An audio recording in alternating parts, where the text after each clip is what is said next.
What would you do if everyone called you a fool? Oda Nobunaga heard it his entire youth. The fool of Owari. His own family whispered it. Rival clans mocked it. At his father's funeral, he threw ceremonial incense at the altar and stormed out. Samurai society demanded respect for tradition. Nobunaga demanded results. Most would conform to survive. Nobunaga chose revolution.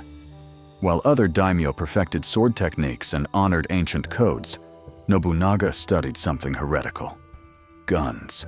Portuguese matchlock firearms had arrived in Japan, and the samurai elite dismissed them as dishonorable peasant weapons. Nobunaga saw the future. At the Battle of Nagashino in 1575, he deployed 3,000 gunners in rotating volleys against the legendary Takeda cavalry, samurai who'd never lost a charge. The result? Absolute massacre. Nobunaga didn't just win. He made traditional samurai warfare obsolete in a single afternoon.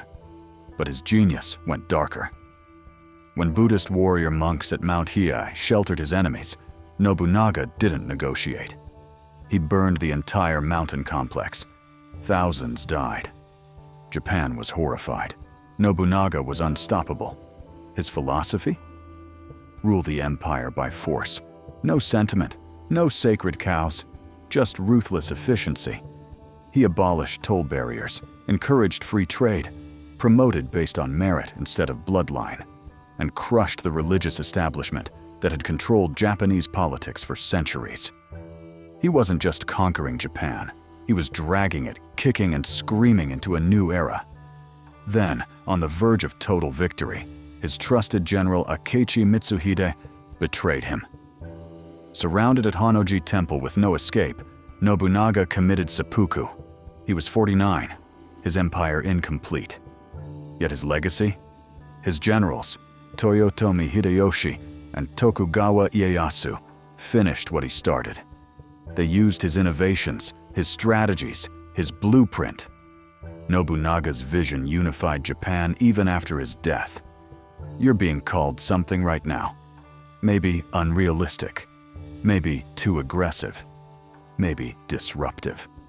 Society loves its traditions, its comfort zones, its sacred institutions. Nobunaga's ghost asks, are those traditions serving you, or are you serving them? The Demon King understood that breaking things isn't destruction when you're building something better.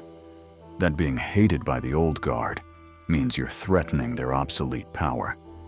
That history remembers revolutionaries, not conformists.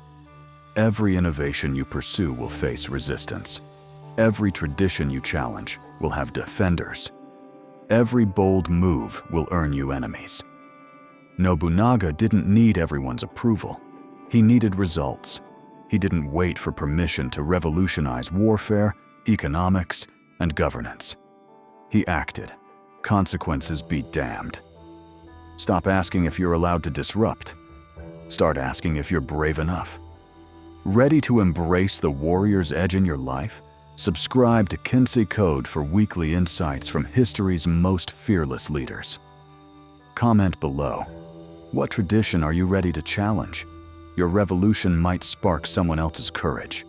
The Demon King didn't ask permission. He acted. History rewarded him. How long will you wait?